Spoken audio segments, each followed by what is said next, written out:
Alright, what's going on, guys? My name's Chopper. Guys, today it is finally here. We have the full Easter egg guide for Revelation. This is going to be the solo Easter egg tutorial. If you guys do end up enjoying this, or if this does help you, don't forget to leave a like, guys. We're going for 115 likes on the video. I worked really hard on this, so a like rating would always be appreciated. But basically, you're going to need to set up a couple things before you jump into this Easter egg. They're definitely going to help you out a ton. And we're going to start with your Gobblegum. So your Gobblegum packs you should run. This is what I ran anyway. You can substitute things for different stuff. But basically, I had Perkaholic. This can be substituted for On the House or Unquenchable. You can use Shopping Free, Immolation, Liquidation, Max Ammos, and Killing Time. The Killing Time can be swapped out for Fear and Headlights, and that's going to come into use later. You guys are going to see that.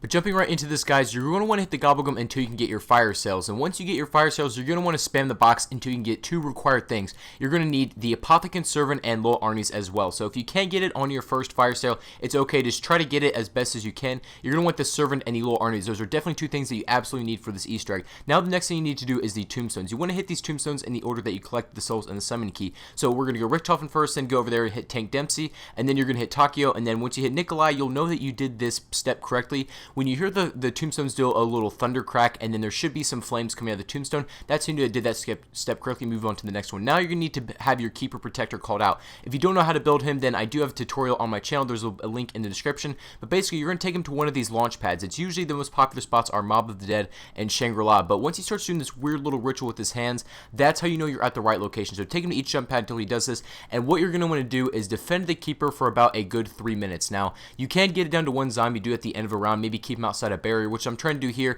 but eventually they do die out. But basically, all you gotta do is defend the Keeper for 3 minutes. Zombies will only attack him, they won't even go after you, so just make sure he's protected. But as soon as he goes away, there will be a reel on the ground that you can pick up. Now, I didn't show it too well in this gameplay, just because there was a Margwa on me, and there was high pressure, and I just needed to pick it up and get going, but there will be a reel there, assuming there's nothing else, assuming you did this correctly. Now, you can take that reel up to the top of Nocturne Totem, and then put it on the record player right here. The audio reel will start to play, you'll get the message, and then that's how you know you can move on to your second reel, and you're gonna need the Lil Arnie's for the step. So head over into the pack-a-punch room inside the Apothicon monster, and there's going to be 9 holes, 9 little spawn holes inside this thing, and you're going to want to throw your Lil Arnie's 3 at a time into these holes. Now, once you hit your third one, then you will hear some Margwas spawn. What you need to do basically in this step is fight 3 sets of Margwas. I'm trying to show you where each hole is located in this Apothicon. You'll know that you're doing it correctly if you don't get a Samantha laugh when you throw one out there, but if you do end up getting one, that means you already hit that hole and you need to find different ones inside the Apothicon. But I'll just show you the route that I ran. But what you're going to want to do here, and just take out all the Margwas that you can pretty much as quickly as possible. It doesn't really matter how fast you kill them.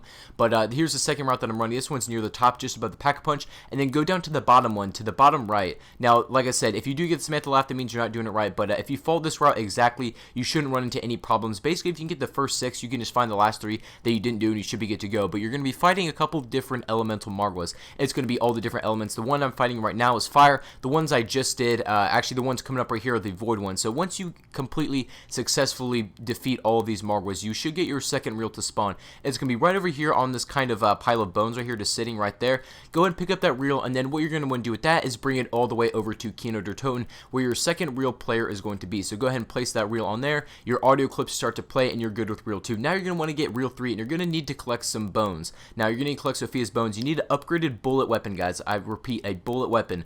But basically, I'm going to show you all these different bone locations. You're going to need to shoot it with the Apothicon Servant, and that's going to collect the bones. So the second one's over here on the wall run, just outside the map. Really, you just got to really spray this wall, and then shoot the Apothicon Servant on. You can actually go back on the wall run if you need to. You don't need to hit it right away. It'll just be floating there. The next one is over here at Origins. It's over here by the dig side by Generator 3. This little stone back here just by the fire. Shoot that once, and then the thigh bone should come up, and then just bank your Apothicon Servant shot at the back of that rock, and you should get a little noise confirming that you collected. It's kind of like a little bone click. I don't even really know how to describe the noise. The next one is really hard to see. This one's over here at Verrucht. Basically, just kind of shoot where I shoot, and you should see the bone come up right there a little bit. It's like 1 pixel on my screen, basically. But the bone will come up. Just shoot your Apothicon Servant over there on that stone by the waterfall. You should hear that little noise again, confirming that you did get the bone, and that's how you know you can move on to the next ones. One over here is at Nocturne Toten. It's on top of that corner. Just go ahead over here, shoot that with an upgraded bullet weapon, and then put your servant shot right there, bank it on the top of that roof, and then it should collect the bone. You should be good to go. go. And then this one over here is over in the church at spawn. This one's really tough to see, but shoot that discolored stone that I just shot. If you do it exactly, you will find it. And once you have all the bones, come up over to Nocturne Totem, and there should be a set of bones laying on the ground right here. Now shoot that once with your Apothicon Servant, and it won't do anything at first, but then the Servant Portal will end up collecting your bones, and then it will drop the real dead body of Sophia. Then what you want to do when you have the body of Sophia is shoot it again with your Servant. And you're doing this correctly when you get this just random zombie spawning right there on the ground. And then once you get your Sophia collected into this, then out the portal will drop your third reel. And once you have this third reel, you can take this over to the site at Origins, just where Pack Punch would be on the original map itself. Just go and put your third reel on there, and then you are good to go. So now our next step is going to be Materializing Sophia. There will be a Ghost Sophia at the top of Nocturne Totem, but you're going to want to come over to all these corruption turrets and then shoot the blue crystal that's over there to the left, and the laser will automatically lock on and then reflect towards Sophia. Now these will kick you off the turret, but if you can't get it at first, just kind of wave your laser around these blue crystals and it will pick it up eventually. And but what you need to do is head over to each location and then reflect these towards Sophia. Once they are all locked on, once you have all four, you can then head over to the top of Nocturne Totem where Sophia, the hologram, will be right there. You need to hold square on her, and then she will fully materialize. And then once you're at this step, you need to walk Sophia over to Keynote Totem. If you go ahead of her, she might despawn, so make sure you stay on her, but she will power up the teleporter. Then you can head over here and then get in the teleporter, hold square to activate it, and then you will be teleported to the house inside Samantha's room. So in here, you need to really just get one thing, but you can do another. Go over here and then just go over towards the bed and collect the Chronorium right there. And if you do have the spark, you can actually put this over here where the shelf is with the question mark thing. You can actually put that there, and then you have fully upgraded weapons outside the mystery box. But then go ahead and put your Chronorium on top of the podium in Kino, and then you're going to need to collect 4 Apothicon eggs. I'm going to show you all the locations because there are a lot, and I'm going to show you the ones I know anyway. One of them is just the one where I picked up. One can be over here in Kino, you'll see it drop right there. One can be over here in the bucket, over here in the Zetsubo section. Another spot can be in the premise room by the feet. If it's not over there, check in Shangri-La and check inside these fire pits by the dragon. If it's not over there, check on this side in the left side of the rubble by Shang. If it's not over there, come over to this island, check by Quick Revive. If it's not there, check in this corner over here, and then finally come over to the left side and then check by this trash can that's sitting by this concrete pillar. And those locations for that, check in this corner by Mob. Go ahead and come into the buried section, and this where actually was my game sitting right there. If it's not over there, this one's a tricky one. Check to the left of the Wonder Fist. It's like halfway in the snow, so be careful about that one. Another one could be over here in the rubble, over by the excavator site. Now this next one can be over here in Verrucht, and it can be over here in the grassy portion. If it's not over there, check upstairs and check either that corner or this corner where the beds are. And finally, if it's not over there, check between these Zetsubo test tubes,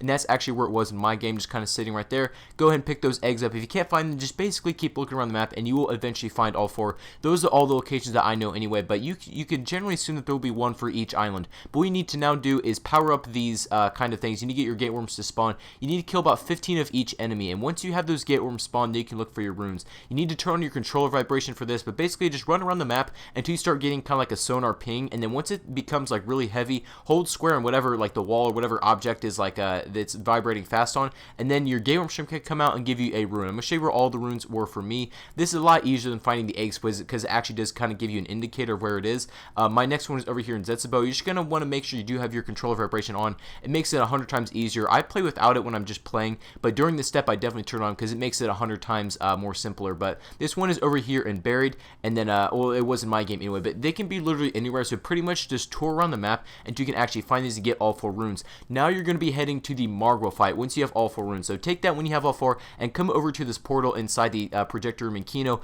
and you will be teleported to the boss battle room. But this is not actually the boss battle. What you need to do here is you're going to be fighting off 4 sequences of Margwas, but as you can see at the bottom, you have the runes. Label them 1, 2, 3, 4. Like the purple's 1, blue's 2, the orange is 3, and then the blue one's 4. You know what I'm saying? So basically, the Chronorium is gonna flip, and this in my game, this one was number 3. You're gonna want to memorize the symbols that it gives you. So I'm gonna give you 4. Really, you only need to get 3 because you could just assume the one you didn't get is the last one. This one was number 4 for me, so it's gonna be 3, 4, and then it's gonna be 1, 2 in my game. So what you need to do once you have all these symbols is actually head up to the top over here, kind of where you spawned in, and then there's gonna be these symbols kind of flipping through right here. here, and what you need to do is hit these in order where they flipped in the Chronorium. If you do end up getting these incorrectly, it will teleport you back, and you gotta wait till next round to do it. So make sure you do these correctly, and you can throw little Arnie's, you can throw, you know, Pocket Concern, whatever you got to stay alive. But once you have all 4 correctly, then all these other kind of enemies will disappear. You'll get a max ammo, and then the Margwa fights begin. I'll run you through each of these sequences. Now, these can be in any order, just so you guys know, but this is the fire one, and you're gonna need to kill Margwas in here. Now, the floor here does flame up because there is lava, so basically just kind of stay on the upper floor, stay away from the lava, and take out your Margwas. The Thunder Gun is really good in this situation. Ray Guns and Dingoes are highly recommended for the step. That is one of them. That's probably one of the easier ones. This is probably the easiest one, and this is the anti-gravity sequence. Basically, all of the red that you see on the ground is pretty much stuff that you need to stay away from. It will damage you. You need to jump in between and get into these white circles. Just kind of take one route around the map. Just go, you know, kind of in like a clockwise circle, whatever, and just take out Margwas on your way. They should be spawning in the middle, but once you kill them all, that sequence will end, and then you can move on to the next one. This next one's a little bit tricky. Now, this one builds walls. As you can see, the electric kind of running across the ground, that's where a wall is going to pop up. Now, this one I actually recommend you stay on the floor, because if you're on the upper floors, it can completely block you off from a path if you need to jump over to the other side, and it's definitely not good. So once you run through that sequence, you have one more to do, and this is the purple tornado one. Like, I don't even really know what this is. This is like the void section, and this is probably arguably the hardest, just because like your vision is just so screwed up in this. There's so many things going on at once, but basically they will be shooting things at you, and there's gonna be purple tornadoes around the room that you want to stay away from because they will damage you. But you're just shooting the same old. Take out your Margwas, and once you're done with all 4 sequences, then the summoning key will drop to the ground, and then you can go ahead and pick that up, and you're pretty much done with a lot of the hard stuff. Now all you need to do is collect a couple of different relics around the map. So the first one is going to be over here. It's going to be the Clockender Eisendrock. Now, it actually didn't kind of show up right here, but it will be there. It's just like a theater mode technical glitch. But once you throw your summoning key at that, it should pick it up. You should get this little kind of big replica spinning, and then this next one's over here at the top of the excavation site. It's going to be the Tombstone. Next one's over here in Mob. This one's going to be the poster all the way in the back of the cell. Now, this next one is going to be over here, and this is going to be in Verrucht. It's going to be the Fountain. Go through your summoning key at the Fountain. It should pick up your relic. You'll know you get it. You know, it'll give you like this bright white light, this bright white orb. The next one's over here in Noct. You're going to throw your summoning key over at that red barrel in the back. And this next one, the last one, is going to be over here, this radio on top of the chandelier in Kino der Toten. So once you have all of them, guys, you need to get ready for the boss fight. This is where you need to get strapped and get ready. I recommend you get your Gobblegum here. Either roll for your feared headlights or roll for your killing time, whichever. I was actually running killing time in this gameplay, and you're going to see why. I will show you a bit of strategy that comes in here. But basically, just kind of get set up and get yourself prepared for this boss fight, whatever you need, and then go into the teleporter again, and then this is where the actual fight begins. So once you're in this room, the Shadow Man will spawn just how he did in Shadows of Evil with the shield around him. So you cannot kill him right now. What you need to do is there's going to be 4 of these ritual sites, or these ritual tables, kind of around the boss battle room, and just go and put your summoning key in one of them. Doesn't really matter which one, but you're going to want to kill and charge up that summoning key. You can kill pretty much any type of enemy, and it will end up charging your summoning key, but basically just keep slaying out, and once you feel that it is fully charged, you can go and actually pick up the key, and then you're going to throw it at Sophia, just kind of like you're playing Uplink. You're going to throw it at Sophia, and she'll shoot a laser at the Shadow Man, take down his shield. And this is where I popped my killing time. If you're confident you can kill him right here, then absolutely go for it, but he's going to kind of fly around the room, and sometimes he's kind of hard to see, but you need to shoot him into the back of the Apothecan's mouth. But in this gameplay, I didn't quite get him on my first killing time, so I had to go and do a couple more sequences of this. If you don't get him on the first one, that's fine. Just keep repeating until eventually you keep shooting him, and he will go into the back of that monster's mouth. And once he's in the back of the mouth, what all you need to do is hold square on the Chronorium, just kind of how you did earlier. Hold square on the Chronorium. The laser will come out. I actually died right here just before the cutscene, but basically what will happen once you get the laser and you kill the Shadow Man, your screen will go white, and you will end up getting the cutscene. So that is pretty much the Easter egg, guys. I hope you did enjoy this. That will give you your completion, and I try to make it as easy as I possibly could for you guys. I know this is kind of a lot to take in at once, but if you guys did enjoy this video, a like rating would always be appreciated, guys. Let me know if this did help out. If you guys know more Apothecan egg locations, feel free to let them in the comment section down below, as these were the ones that I knew, and I don't know if I got to each and every single one of them. Those, because there are a ton, those are just the ones I know off the top of my head. But anyway, guys, if this did help, do let me know, and also drop a like if you guys haven't already, and subscribe if you guys are new to the channel. Really would appreciate it. But thank you all for watching one more time, and I will catch you guys on the next video.